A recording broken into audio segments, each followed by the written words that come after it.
This is an interview with Zora Price on the 21st of July 2013. We will now begin the interview. So Zora, are you able to start off with telling me your full name? Just need your My full name is Zora Emma. There's another one there which I'd prefer to leave out. Price. And what was your place and date of birth? I was born in Christchurch on the 14th of January.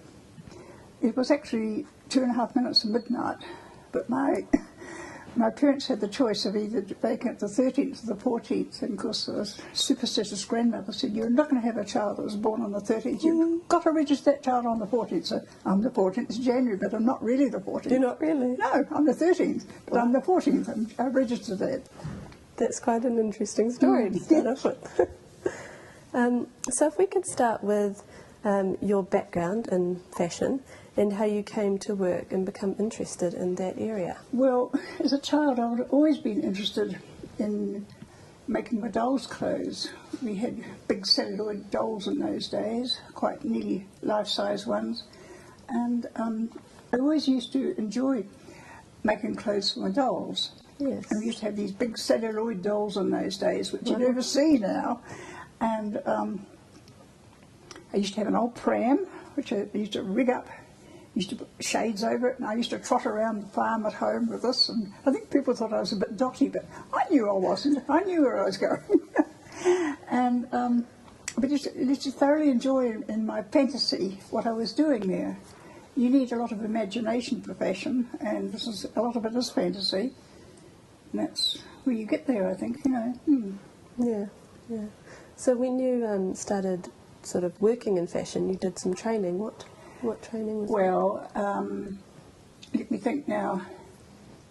My secondary school was St Margaret's College in Christchurch, and we were always encouraged to do art there.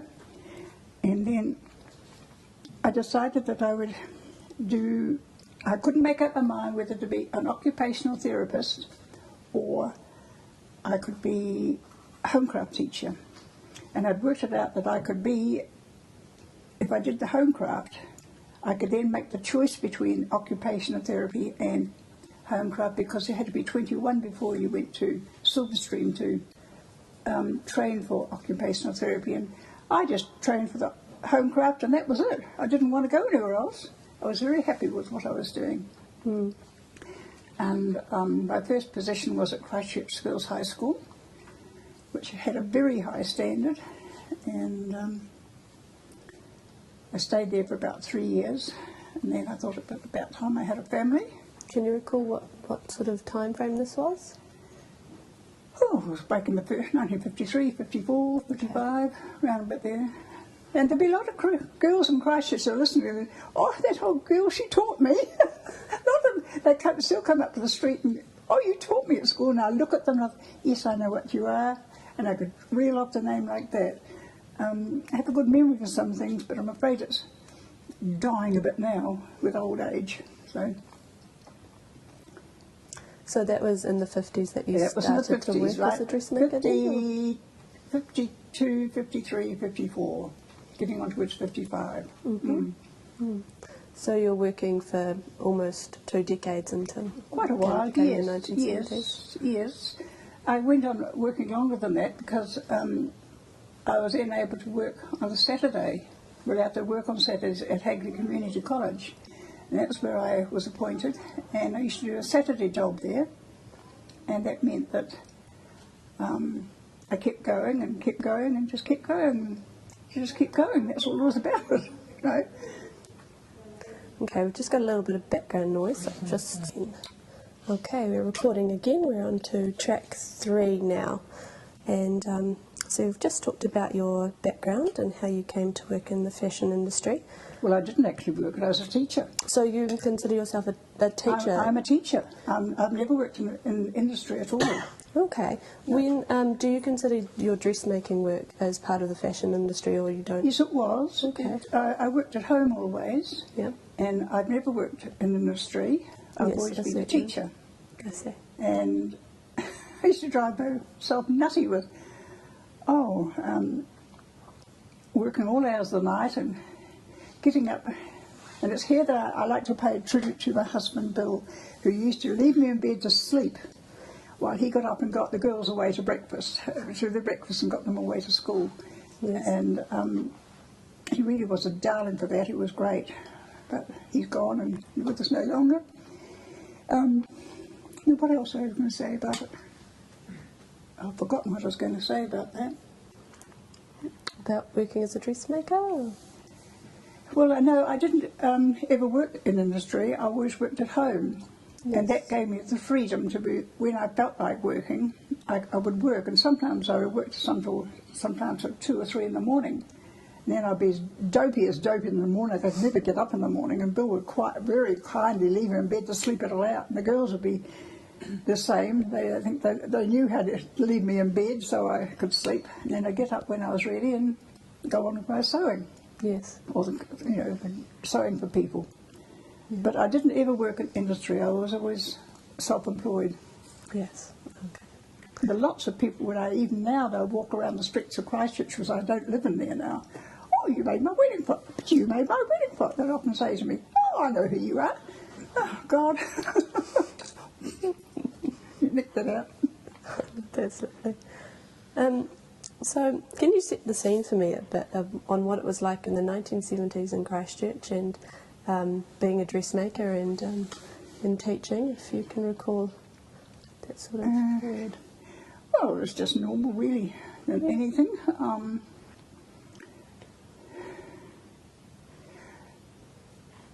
I don't know. Because I'd been to a private school, I think they felt that I would I was honourable in what I did, and I'd do a good job. Whether or not that was true or not, I've got no idea. But I always did the best I could for people, and I can't think of anything else. That's fine.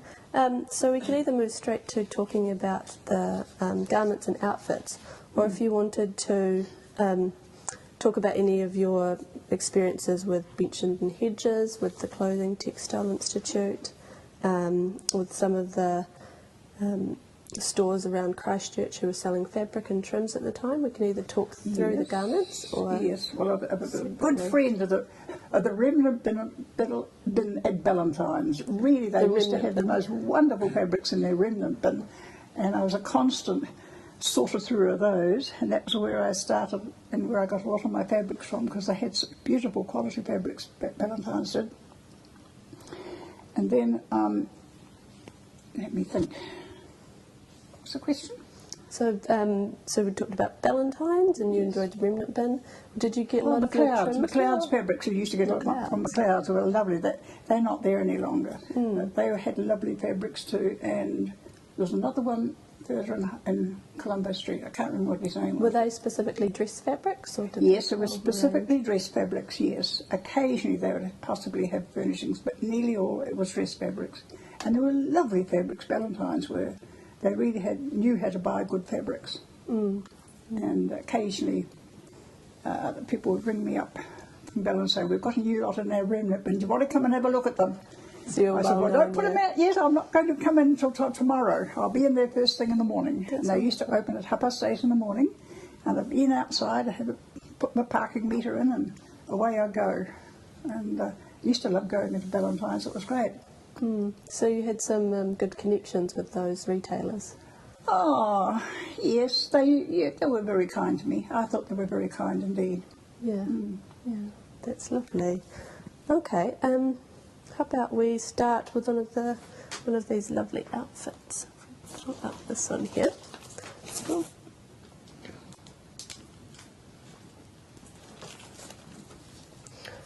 So, Yes. so if you want to start off with describing this. Oh, yes.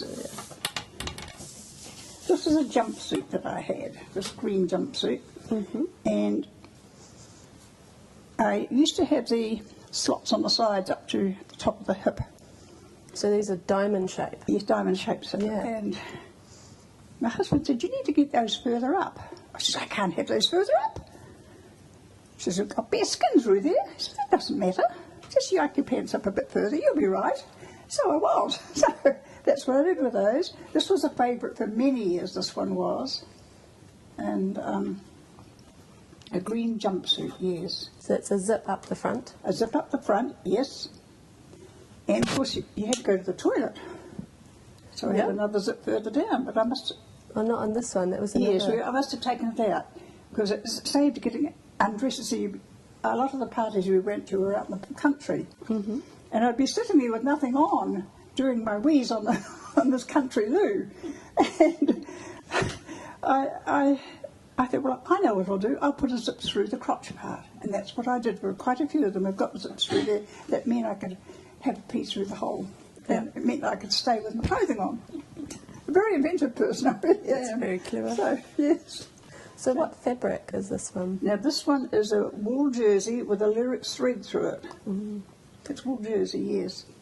Was that a common type of fabric that you used? Yes, I used to quite... It would depend what was in Valentine's remnant bin. And sometimes I would buy a remnant, and then I could see what it would only do for half the garment. And I'd check to see that they still had some of that in stock. And if they did, I'd get enough for the other half. I'd get enough for the front and the sleeves. I'd only have enough for the back to begin with. And I did that quite often. Did you ever run out of fabric and have to improvise? Occasionally, but not very often. It's a bit too canny to do that. Yes, no, not very often. So, God, I've no idea. So how did you construct the these diamond holes up the side of the leg and the side Oh, of they're the quite arm? easy to do. There's a seam up there, and if you look on the other side, they are joined together at the back there. So Coming is apart that- there with age, but So you they're have joined an together at extra the large back. seam? You can push that through, and you push that one through, Okay. and then they overlapped, and I joined them at the back there. You can see that's coming undone there slightly. So is that an extra strip of fabric, or Pardon? is that an extra strip of fabric? Yes, which an you extra used to strip of sew? fabric, yes. Let's see. And I always try to keep my darts in. A lot of lovely people tailoring. eliminate darts, but I believe in darts because they give you a good shape. Yes. Yes, some people like to eliminate them. No, I like to keep my darts in because they give me good shape that I'm Good after. form. So here you've got double darts at the elbows, and then I see there's darts on the back. Yes, you do. You've got darts at the top. I've got one in there. Yes, I've got one in there. Yes. Yep. And at the waist back as Yes, well. at the back, yes. Because I was Fish tall tail and fairly tall, I couldn't wear sacky sort of clothing. I had to have shape in my clothing because I would look like a block otherwise. And I felt that it was very wise for me to have shaping in my clothing. Otherwise, I just look huge.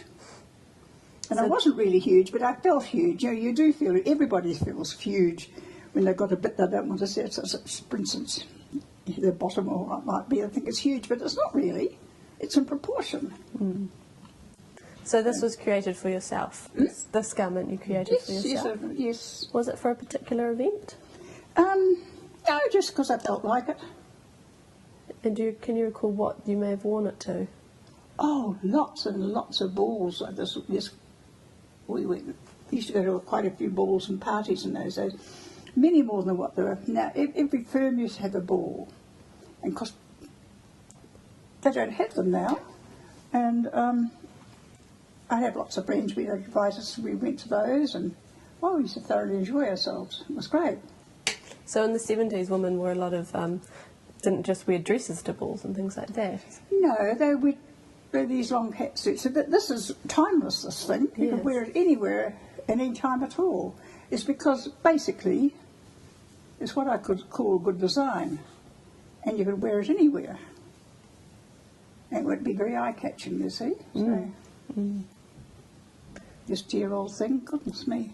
See the stippling around the hem? So you've bound that hemline. Yes, the stippling is in there, interlacing in there, see?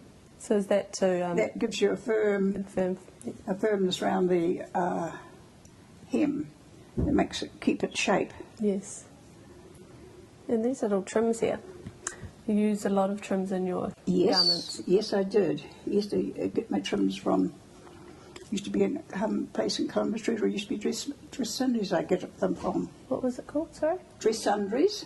Dress Sundries. Yes, and there was another place further down opposite Smith City Market that used to habitate around there a lot.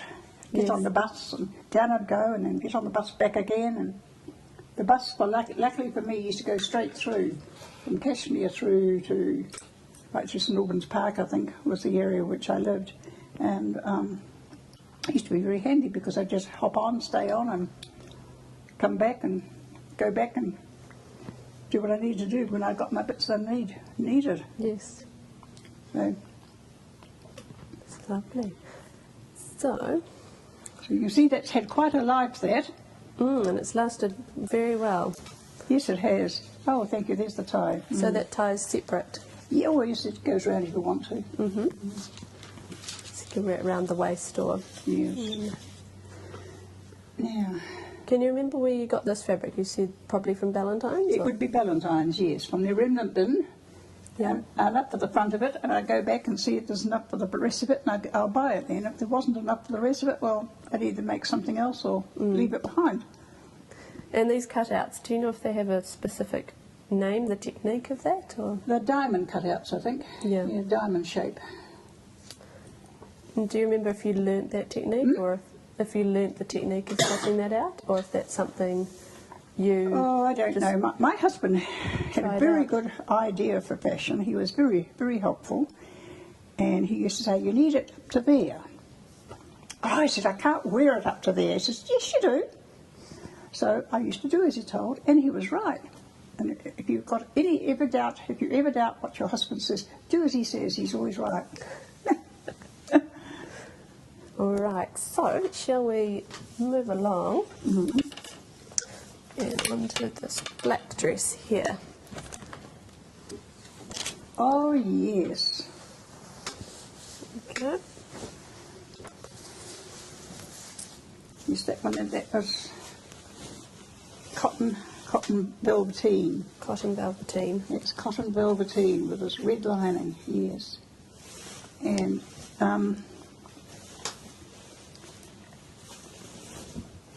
used to have a job to keep the front up there. Used to pop down from time to time. That's the front hitting the microphone there. Yep. Oh, on top of that, yes, that's Might right. just readjust your microphone a little bit quickly. There we go. Right, yes. So And, that's what style is that neckline? Do you know if it has a... well, I don't know. It's a pretty low neckline, as you can see. Yes. And it's got the double point Yes. with a middle upwards point. Yes. It's hard to keep up there. What did you use to try and get it to stay? Sometimes boning on it, but just lots of interfacing stuck Lots of on the back there. interfacing? It had to be all pared back so that it didn't get too thick on there. And yes, as you can see, the point of the bust is about there. It came quite low down, as you can see. Yes. Yeah. But it was a very effective dress, this one. I used to wear this one a lot. Yeah. So on this one, there's that printed pattern. Was that on the fabric originally? No, that was put on by Pam Mailing. Pan Pam mailing. Mailing, who was a fabric printer. Can Pam you- Mailing and Robin Royds in Christchurch used to do this beautiful fabric printing. Can you There's spell something her special. last name? Sorry? Can you spell her? Pam Mailing and Robin Royds. And They Robin used to do Royds. this fabric printing, and they only used to do it on their own clothing, but it's something special. They said they'd do something for me. So this is what they did for me on this one, this dress here. So you had a good relationship with them. Yes, they were. I called it my fungus frock. And was that their print design, or did you have it? No, that was their printing they put on there. I said, you do what you like down there. And you can see it's lapped over, you see, it's darker. So was that done after, or just? No, it was done before it was made. I'd have to cut the pieces cut out, and I'd send them to them, and they would put it on, and I'd know that those pieces are the right shape because I would have cut them from one of my trials to make sure they were right, and then away I'd go from there. I see. So you were you did your own pattern making. Yes. And yes. then you trialled. Is that the Yes, sort I of did my process own you went pattern through? making and my own trials. Occasionally, I wouldn't always make, if there was a very expensive fabric somebody brought to me, I wouldn't make it up straight away. I'd make it up in what's known as a toile or a shell. And I'd fit that, and it's from that that I'd make the pattern from. And I knew that my pattern was right then. And then I only had to come to get one fitting maybe to make sure that I had it just might have to tweak up just a fraction with my fingers to get it fitting beautifully under the bust and that sort of thing. Yes. Yeah. Okay. So this garment, do you remember if this was made for a specific event? I don't know. To be quite honest, I don't know. Whoopsie. Oh, I'll just stop for a second. Gold handbag. Where is that? Yes. Can you recall if that was purchased or whether you created that? Here we go. My little gold handbag. Mm-hmm. There it is there. So that was a purchased item? Yes, and I To go got with my the shoes outfit. from there too. Yeah. And that's about all I know about them. Mm-hmm. Yes, there's nothing more about that. You know, you had to sit up very straight with these clothing. You couldn't slouch, you know, and you might have been feeling a bit tired when you've been dancing around the floor and so forth, and you couldn't, but you had to sit up very straight and be very prim. Mm. So, Yeah.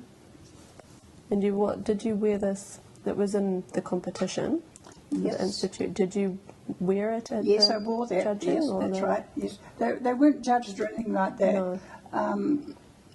We were given that piece of fabric, and you had to make what you could, which represented what you normally did in your work. If you did tailored work, you had to do something tailored. If you did evening wear, which I always did for other Yes. people, I Yeah. did an evening thing. Yeah, yeah. That's fine, but there wasn't a fashion show or anything? as part of that? We had to show what we'd done. Mm-hmm. Yes, we had to parade round in a circle. Mm. And they clapped us all, and we just thought we'd Christmas, you know. So, Yeah. Oh, that's good. Okay, so I think we're on to the last outfit. Put that down. oh yes, where's the top of that? There's a top that's beaded.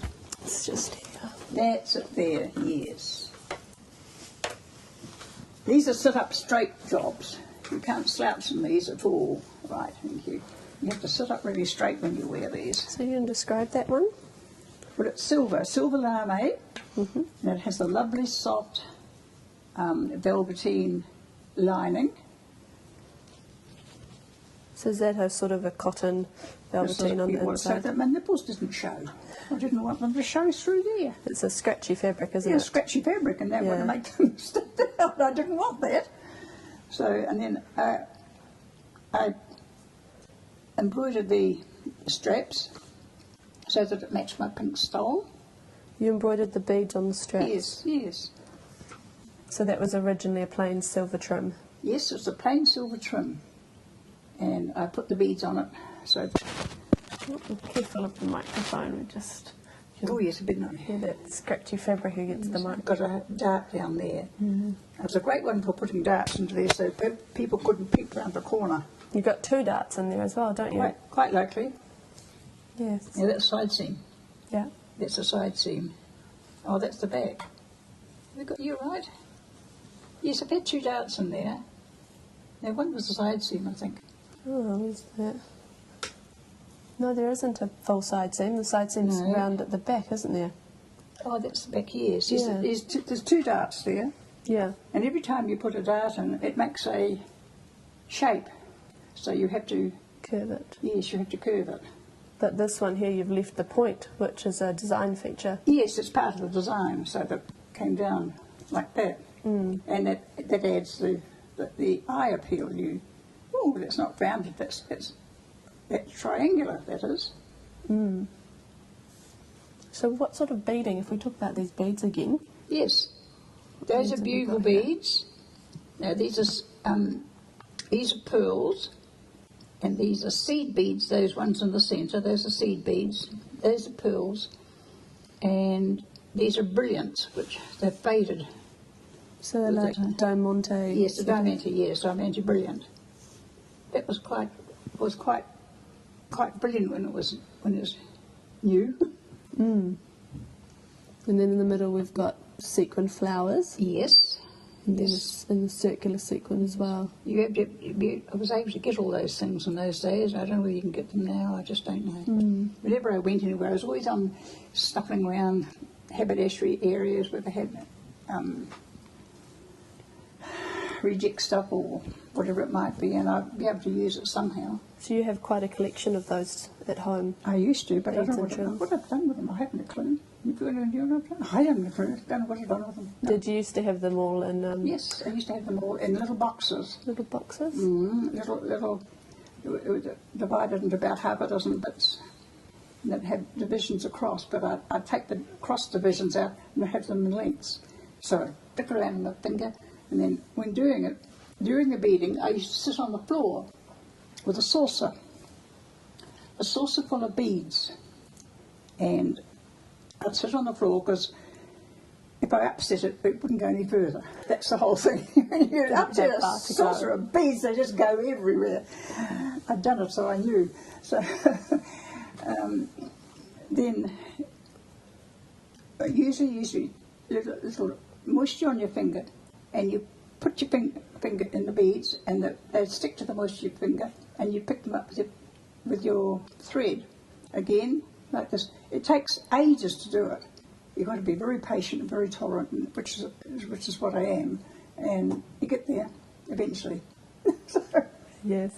yes, it used to take a long time to do that. So you did that in your workroom? Yes, I did it. Sitting on the floor in the workroom in the sun. Used to open the doors at the back, and more like the dog would come and sniff around and see what was worked up, and the cat would come and have a look, you know. But no, it was good. Did you teach yourself those techniques? Did you teach yourself those techniques? Oh, you just picked it up, you worked it out how to do it. Yeah. Yeah. I'd get books out the library from time to time, but I sort of, without being facetious, I knew it all anyway. You know, sometimes it would bring my memory back to something. Oh, I could try that. Yes, I could try that. You know. Yeah.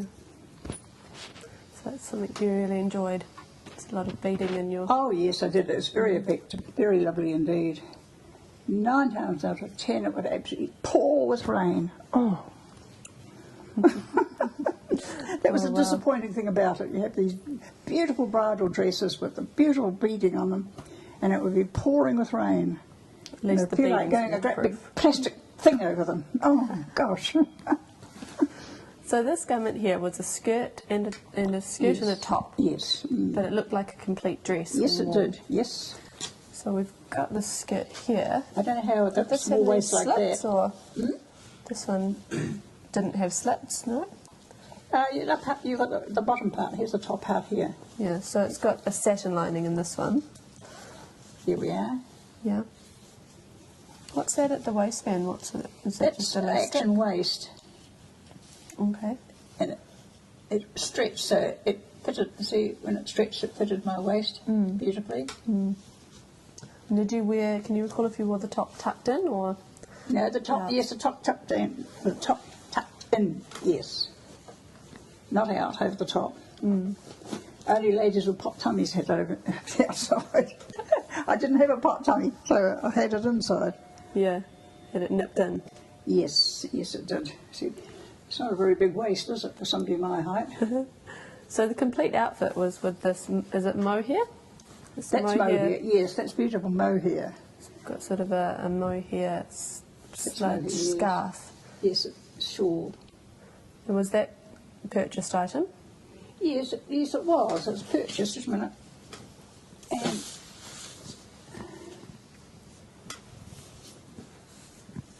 it wasn't long enough, so I had to join a bit on somehow. I don't know how I did it, but I did it. Joined it on. See, there you have it. I've joined it on. And it wasn't quite long enough to go around, so that it to keep me warm. So that's a lovely item for during winter, I imagine, in Christchurch. Beautiful pink, yes, it was lovely, yes. So can you recall if you purchased this or made the dress first?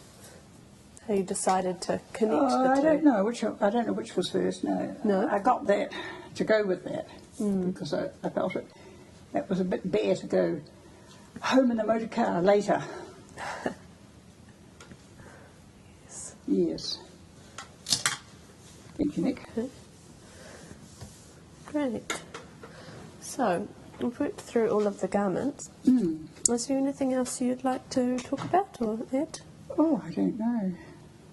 I'd like to pay tribute to my late husband here and my daughters here, the way they put up with me, who work into all hours of the night and then being asleep and not getting up to get their lunches for them in the morning. Was it and not unusual being there to say goodbye to them in the morning when they went to school. Oh, I'd like to, and apologies in register for that. No, apart from that, no, not really. No, they were put up with hell from me. They really did. Right. Well, we will pause recording there then. Thank you very much, Thank you. Zora. Thank you. Okay.